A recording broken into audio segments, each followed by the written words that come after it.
Bonjour à tous et bienvenue dans ce nouvel atelier. Donc aujourd'hui je vais préparer un concours de pêche à la carpe. Donc j'ai décidé de vous montrer la manière dont je procède pour monter une ligne à carpe.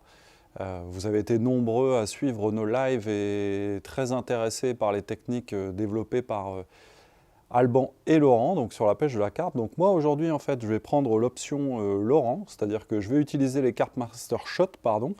Je vais préparer ma pêche de bordure avec des flotteurs en fait dédiés à cette pêche, donc les CM Edge. Donc Edge c'est vraiment bordure, donc le bord-bord, parce que à cette époque de l'année les carpes sont près du bord, il faut pêcher avec des gros appâts, il faut faire des lignes en fait très simples.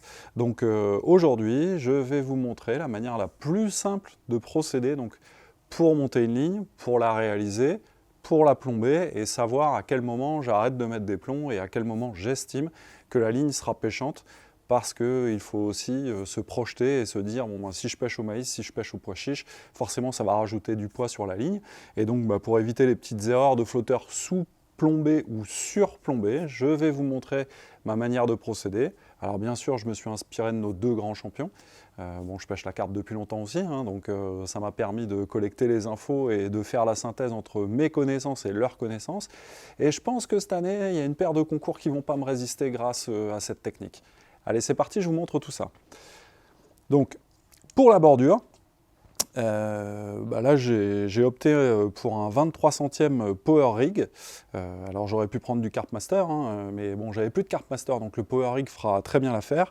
Donc un CM Edge de 0,40, donc 0,40 grammes pour la bordure. Le bord-bord, je trouve que c'est un poids qui est parfait, parce que c'est ni trop lourd ni trop léger à mon sens, même si on pêche dans 20 cm d'eau, parce que je vous rappelle qu'en règle générale, les carpes qui passent dans le bord sont vraiment très grosses, elles déplacent un gros volume d'eau quand elles viennent se nourrir, donc il faut avoir un flotteur avec une portance d'antenne très intéressante. Et là le CM Edge donc à 2,5 d'antenne creuse, ce qui sera parfait pour pêcher avec des appâts assez lourds comme le maïs, le pois chiche et toutes ces choses là, et qui sera également parfait pour éviter de ferrer les fausses touches et d'harponner les poissons, parce que moi le but c'est quand le flotteur coule, il faut que ça soit dans la bouche et que je puisse assurer le poisson et la mise à l'épuisette. Donc les Carp Master Shot bien entendu, avec ces jolies boîtes et très pratiques et hyper facile à l'utilisation. Des hameçons de 12. Donc là, en fait, j'ai pris le parti d'un hameçon de 12 assez fort de fer, donc un X-Strong Carp Spade avec lequel je pêche depuis longtemps et j'ai énormément confiance. Donc de la gaine silicone, là en l'occurrence, je vais prendre une 0,5 mm pour avoir un serrage du nylon sur le flotteur assez fort, et comme ça, une fois que j'aurai sondé et pris la nature du fond, je suis sûr que mon flotteur ne bougera pas, même lors des combats. Mon fameux poids de porte d'1 kg que vous trouverez chez vos marchands de meubles préférés, une pince, une paire de ciseaux, et en avant, je vous montre tout ça. Alors, comme me l'a rappelé Lilian, des lunettes, parce que bon, là je suis arrivé à un âge où effectivement il faut arrêter de lutter contre soi-même et s'adapter au monde moderne, donc j'ai des lunettes, donc mon nylon, et c'est parti, je vous montre tout ça. Donc la première étape, je vais sortir tout simplement un morceau donc, du Power Rig en 23 que je vais venir coincer sous mon poids d'1 kg.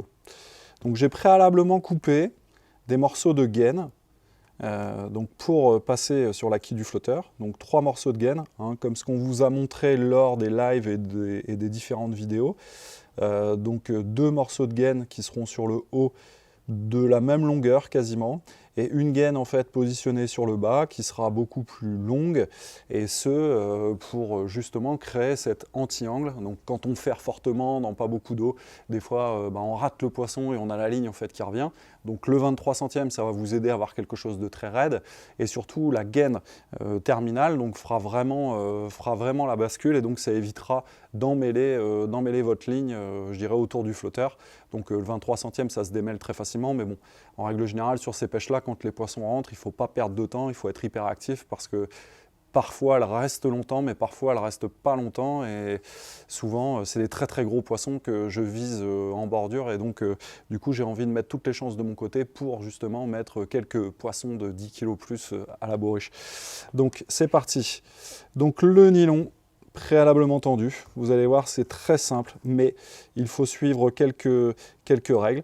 Donc vous voyez, l'histoire du nylon sur le poids d'1 kg m'aide vraiment à avoir une tension sur le fil qui va m'aider à positionner les plombs parfaitement sur la ligne tout à l'heure. Donc ça, c'est important. Donc première étape, j'enlève la gaine qui est positionnée sous le corps du flotteur d'origine. Donc je passe le corps du flotteur. Donc là, c'est un passant intérieur hein, pour la solidité et surtout pour avoir une grosse réactivité. Moi, sur les pêches de bordure, je suis partisan d'utiliser les antennes de fort diamètre.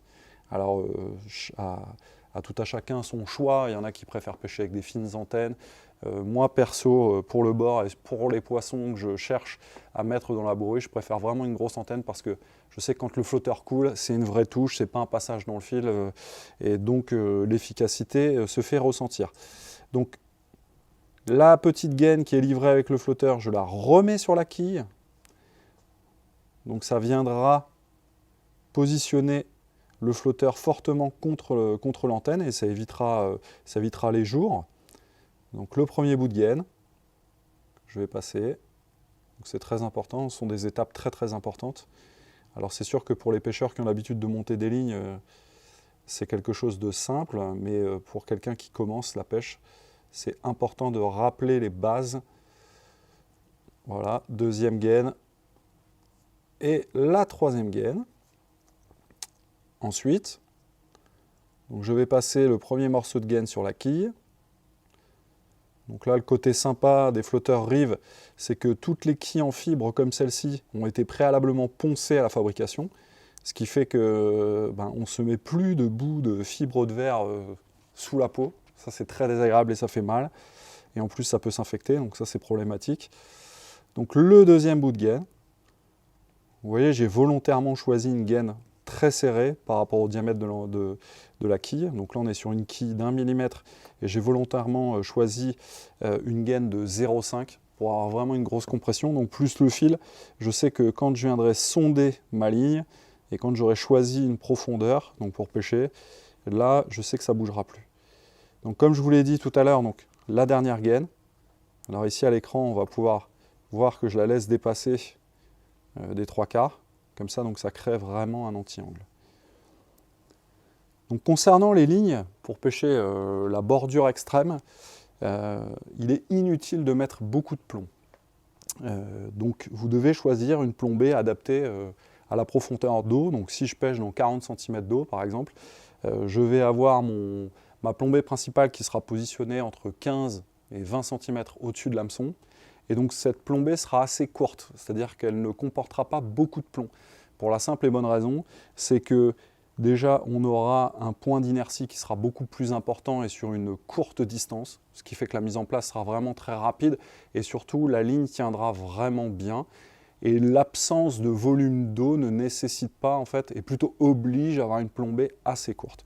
Donc là je vais, pour ce 0,40, commencer ma plombée principale, donc avec des numéros 7, donc cette année, les Carp Master Shot, donc enrichissent la gamme des petits accessoires de chez Rive, donc les plombs cylindriques, et on a dans la gamme donc une taille numéro 7, qui est entre le 8 et le 6, donc c'est important de le préciser, parce que souvent entre le 8 et le 6 avant, il n'y avait rien, donc les 6 c'était trop gros, les 8 c'était pas assez, donc on devait mettre énormément de plomb sur une ligne, et c'est pas toujours très bon, surtout quand on pêche où il n'y a pas beaucoup d'eau. Donc je vais ouvrir la boîte. Donc le premier cran, je distribue. Et donc là, je vais choisir. Donc je vais commencer par 4 numéro 7. Hop. Puis le côté vraiment sympa de cette boîte, c'est qu'elle se manipule facilement. On prend vraiment la quantité qu'on souhaite. Ça se ferme facilement. Donc ensuite, je prends un plomb cylindrique que je vais positionner sur le haut de mon index avec la fente du plomb vers le haut, donc vers moi. Donc c'est important parce que quand je vais utiliser la pince pour fermer, donc je vais avoir la visibilité de l'ensemble de la fente que je vais pincer et je suis sûr qu'elle sera pincée du début à la fin. et qu'il n'y aura pas de jour, parce qu'un plomb mal pincé sur tous les cylindriques, ça va vous créer une petite cassure dans la ligne, et surtout, soit vous risquez de perdre les plombs, ou alors d'endommager la ligne, parce qu'il y a un endroit où le pincement de la ligne va se faire de manière pas totale, et donc du coup ça peut créer en fait des faiblesses sur votre nylon. Donc un coup de pince, donc privilégiez une pince avec des bords plats, comme ça vous avez la possibilité d'épouser toute la forme. Je serre assez fortement, donc là pour faire coulisser, ça c'est magique, hein. Ces plombs là sont assez tendres et pour justement être coulissés correctement. Donc deuxième plomb, toujours de la même façon, fendre vers le haut, je presse bien sur toute la largeur. Là, je peux constater que tout est parfaitement fermé. L'avantage de la tension du fil, c'est que ça vous aide vraiment à trouver la fente du premier coup et de maintenir cette tension nécessaire lors de la pose du plomb.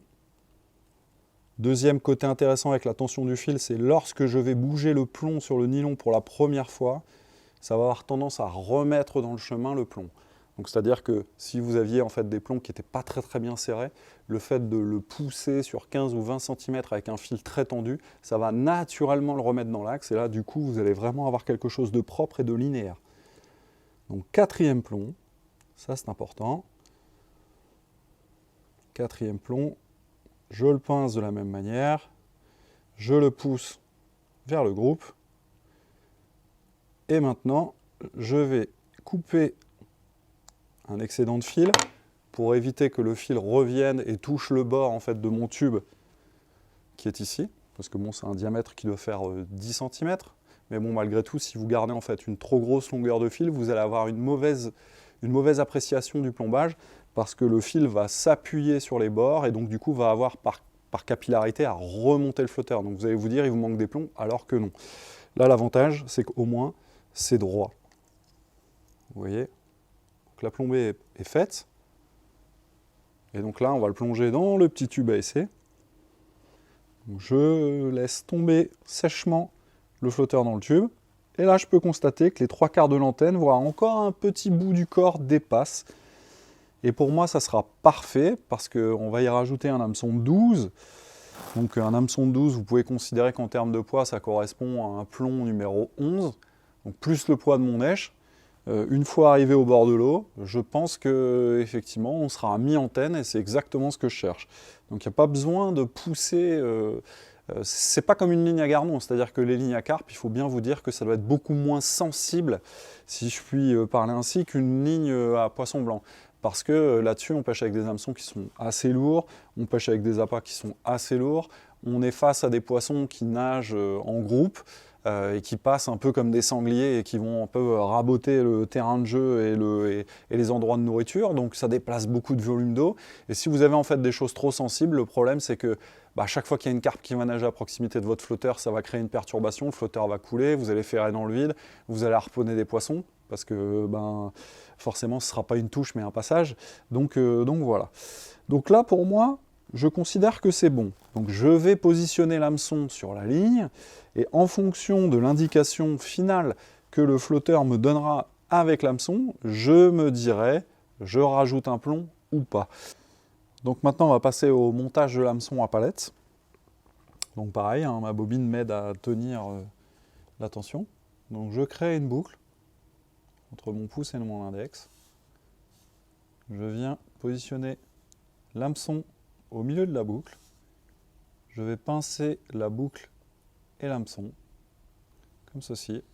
Et maintenant, je vais tourner autour de la rampe. 2, 3, 4, 5, 6 et 7 tours. Donc une fois que j'ai réalisé 7 tours, donc là je vais repasser l'excédent du fil dans la boucle, que je viens rattraper ici, crac, et je vais faire glisser l'hameçon et les spires que j'ai dans les doigts vers l'extérieur, en tendant bien fort. Et donc là, crac, on a l'ensemble qui crée un nœud. Donc je vais tirer vers l'intérieur. Et alors je vais vous donner une petite astuce, parce que beaucoup de pêcheurs s'arrêtent à cette étape. Il est important de s'assurer que le nœud soit bien serré. Donc sur la pince, ou même en fait sur une paire de ciseaux, ça peut le faire. Donc là, je viens passer l'hameçon à l'intérieur, j'irai d'un des trous. Je vais tirer fortement. Et on entend le petit clac qui indique que le nœud est bien positionné. Et ensuite, je vais tirer sur l'extrémité pour étaler les spires à nouveau. Et là, je suis sûr que mon nœud est bien fait et que le nylon restera toujours devant la palette et non derrière. Car un hameçon bien monté, donc c'est le nylon doit passer devant la palette. Donc une fois que ceci est réalisé, là par contre il faudra une paire de ciseaux pour être un peu plus précis. Je vais venir couper l'excédent du nylon en laissant quelques millimètres. Voilà, comme ceci. Et donc là, je sais que j'ai un hameçon qui est parfaitement monté et qui tiendra en fait toute la pêche, sauf si vous cassez votre ligne bien évidemment. Donc je vais positionner mes plombs maintenant. Donc là en l'occurrence c'est bien, ça fait à peu près 15 cm et ça sera nécessaire. Et donc je vais replacer la ligne dans le tube à essai pour voir si l'ajout de l'hameçon suffira à l'équilibrage de la ligne et de ce que je souhaite obtenir. Alors je vais plonger la ligne dans le tube à essai avec mon hameçon. Je vais descendre le tout délicatement. Hop, je laisse tomber. Donc là on peut constater que les 2/3, voire les 3/4 de l'antenne dépassent encore. Donc je sais que si je rajoute un pois chiche, un maïs, un ver de terre, un baby corn sur une bague en pêchant soit à ras du fond ou légèrement traînaillant, donc mon flotteur ne va pas couler. Et donc à chaque fois que ça va couler, ça voudra dire que j'ai une touche et qu'il faut ferrer. Donc je vais mettre ma ligne sur mon plioir Evolution. Comme je sais que l'endroit que je pêche va avoir une quarantaine de centimètres de fond, donc je vais faire une ligne assez courte, hein, donc petit truc, hein, 19, donc c'est la longueur du plioir, donc à chaque extrémité. Donc là on a environ 17 cm au milieu. Je vais faire 8 tours, comme ça j'aurai de la marge si jamais je tombe sur un trou. Et comme ça j'aurai suffisamment de bannières pour pouvoir la régler et surtout pour pouvoir la couper à la longueur que je souhaite en fonction du poste que je vais pêcher. Donc je vais positionner mon hameçon donc, dans un des œillets du plioir qui est prévu à cet effet. Je vais avoir ma plombée qui sera 15 cm de l'hameçon environ.